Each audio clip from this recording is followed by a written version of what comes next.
She had a clean driving record for 22 years. No accidents, no tickets, nothing on it at all. And then one Tuesday afternoon, an envelope showed up in her mailbox. A violation notice for $300 for something she didn't even know was against the law. No officer ever pulled her over.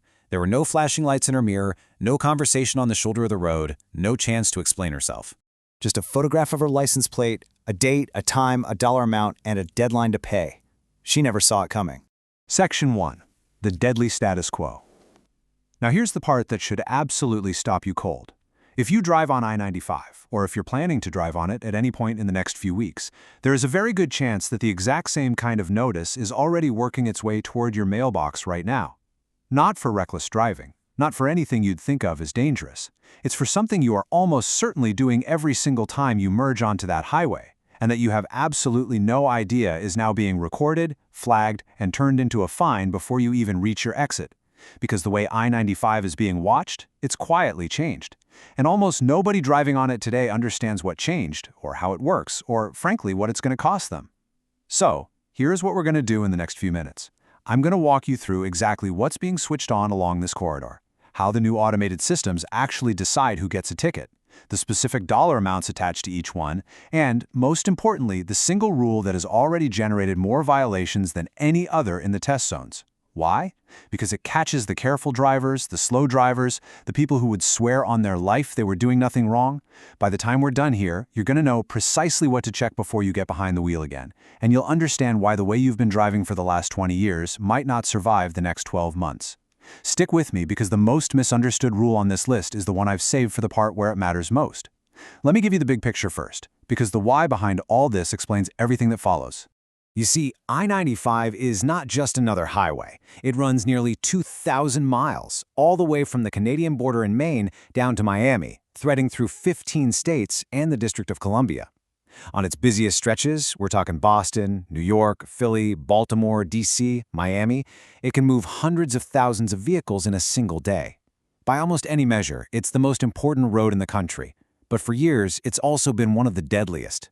Year after year, it lands near the very top of the list of America's most dangerous corridors when you measure by fatal crashes per mile.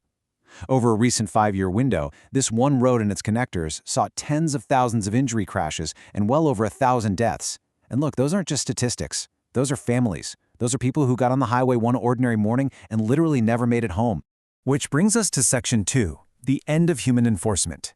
So you can totally understand the pressure here. 15 states, all sharing one continuous ribbon of asphalt, all watching the same numbers refuse to come down, all reaching the exact same conclusion. The old way of enforcing the rules just wasn't working anymore. Now, the old way looked like this. A trooper sees something. He decides whether it's worth chasing. He pulls you over, walks up to your window, and makes a judgment call. Maybe it's a warning, maybe a ticket, or maybe nothing at all just because his shift is ending. It depended entirely on a human being in the right place at the right moment, willing to act. Which meant that the overwhelming majority of what happened on that road every single day was never caught by anyone. Well, that is the part that is changing, because the new approach completely takes the human being out of the loop.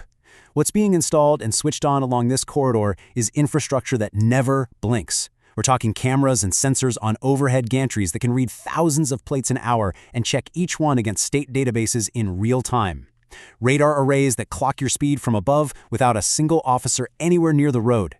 An essential system that takes all of that, links it to whoever the vehicle is registered to, and prints the notice automatically. No traffic stop, no officer, no moment where you get to say, wait, let me explain.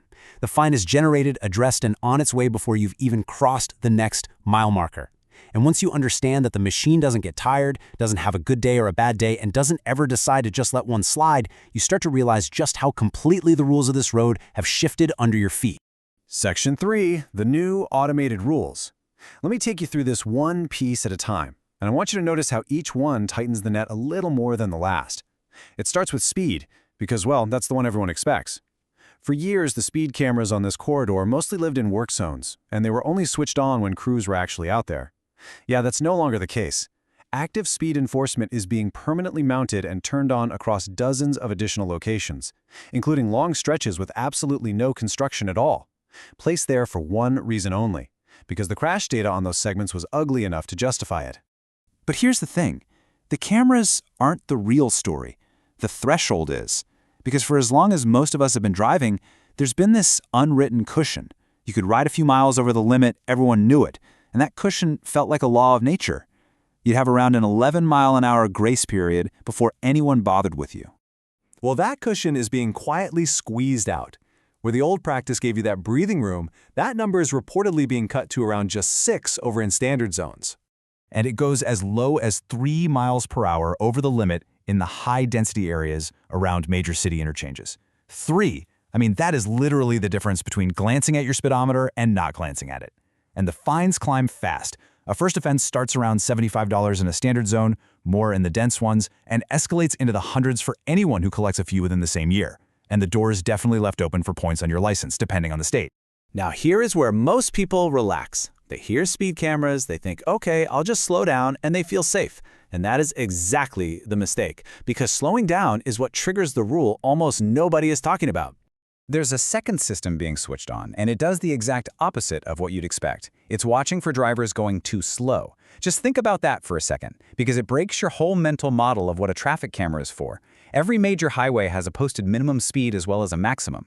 On most of I-95, the minimum in the through lane sits right around 45. Driving well under that in a live travel lane while traffic is flowing is just as illegal as flying past the limit. And from a pure crash risk standpoint, it's arguably more dangerous, because one car crawling 20 miles an hour below everyone else sets off a huge chain reaction, brake lights, sudden lane changes, near misses rippling backward for half a mile. That single slow car is directly tied to the rear end and sideswipe pileups that this corridor is infamous for. So now there are sensors specifically built to catch it. If you're sitting in a through lane at 35 or 40 where the minimum is 45 and traffic around you is moving, the system can record your plate and generate a notice, with a first fine starting around $50. It does not apply to the shoulder or to a genuine traffic jam. It applies to flowing traffic, which means every cautious driver who has ever slowed to a crawl looking for an exit, every nervous driver hugging the right lane below the flow, every person who eased off because something felt wrong with the car, all of them have been doing on a daily basis the exact thing this system is now built to ticket. In the test zones, this is the rule that lit up the board. More violations than almost anything else, because it doesn't catch the reckless, it catches the timid. And we're not done yet, because the net tightens again. The third system is the one that genuinely unsettles people when they hear it exists, mostly because most drivers have no idea the technology is even possible. Overhead sensors combining radar and infrared that measure the gap between you and the car in front of you, in real time, while you are moving.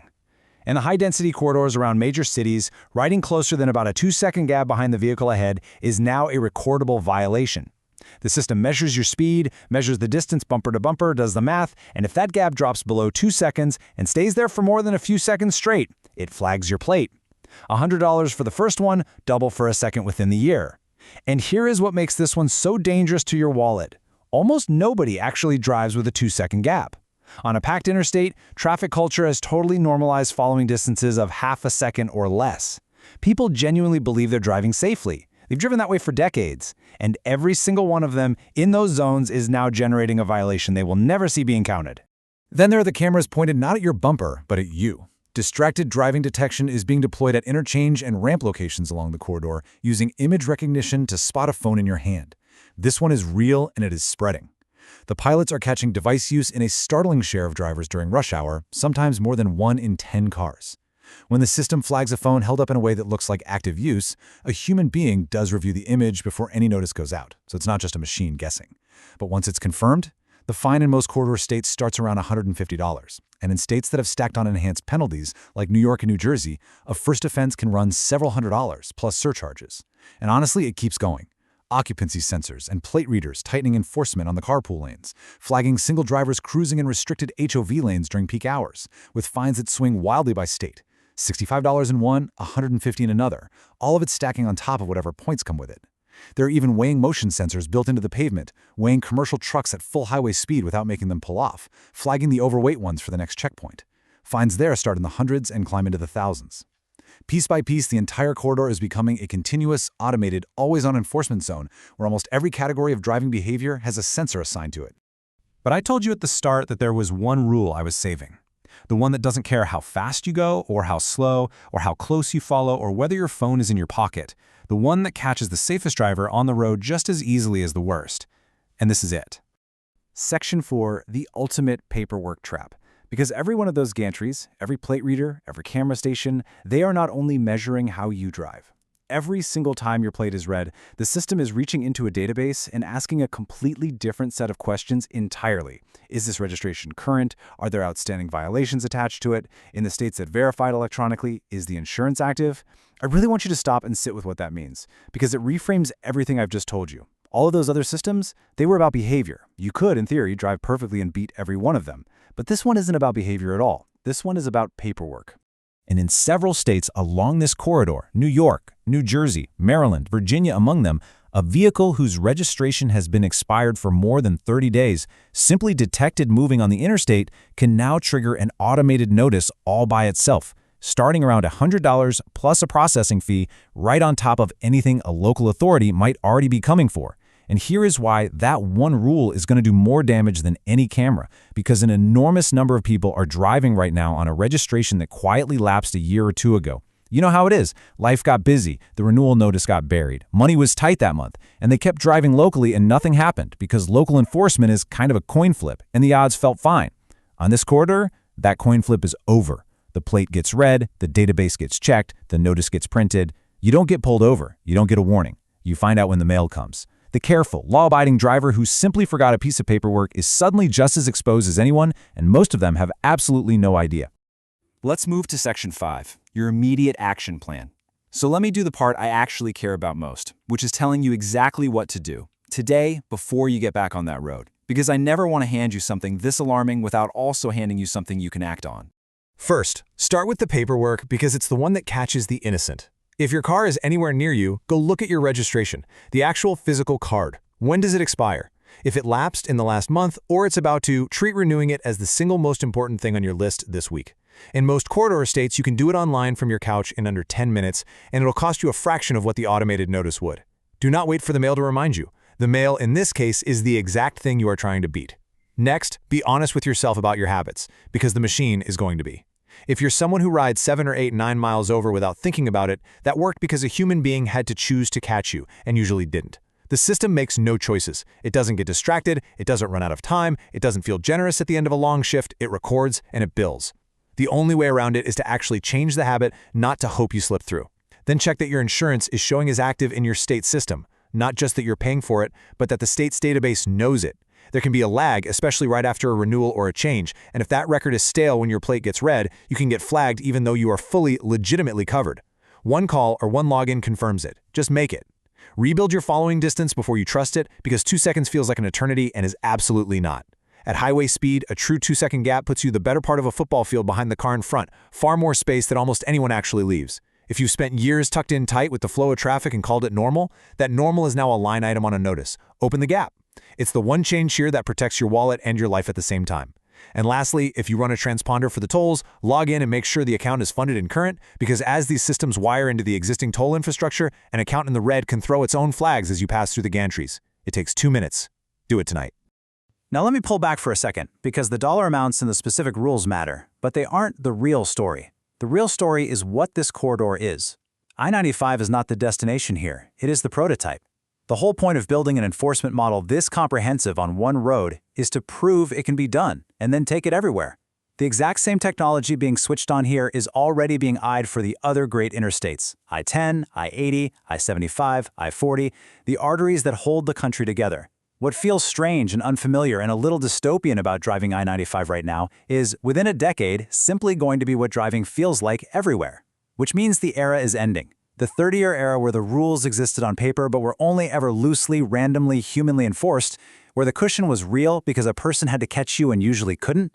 Yeah, that era is closing. The 6-over, the tailgating, the forgotten registration, the phone in your hand at the red light on the ramp, all of it was tolerated not because anyone approved of it, but because nobody had the manpower to stop it.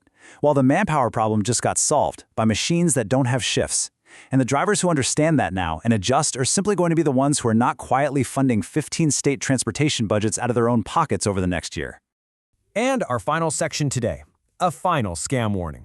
One last thing, and please hear me on this one, because it is already hurting people. The confusion around all of this has become an absolute gold mine for scammers. There are text messages and emails going around right now, dressed up to look official, claiming your plate has been flagged under the new rules and demanding you pay immediately through a link before the penalty grows. Every single one of those is a scam. Real violation notices come one way: physical mail to the registered address of the vehicle's owner. They do not come as a text. They do not come as an email with a payment link and a countdown. If you get one of those messages, do not click anything, do not enter a single digit of your card, and report it to the FTC at reportfraud.ftc.gov. The scammers are betting that the fear and the confusion will rush you into paying before you stop to think. Don't give them the chance, and warn the people in your life who might, because that, in the end, is the whole point of telling you any of this. The drivers who get caught off guard by this shift are going to be the ones who never even heard it was coming. So if this told you something you needed to know before your next drive, send it to the people who share that road with you. The family member who commutes it, the friend who practically lives in their car, the group chat full of people who are still driving like it's 2015. It costs you nothing, and it might save one of them a notice they never saw coming.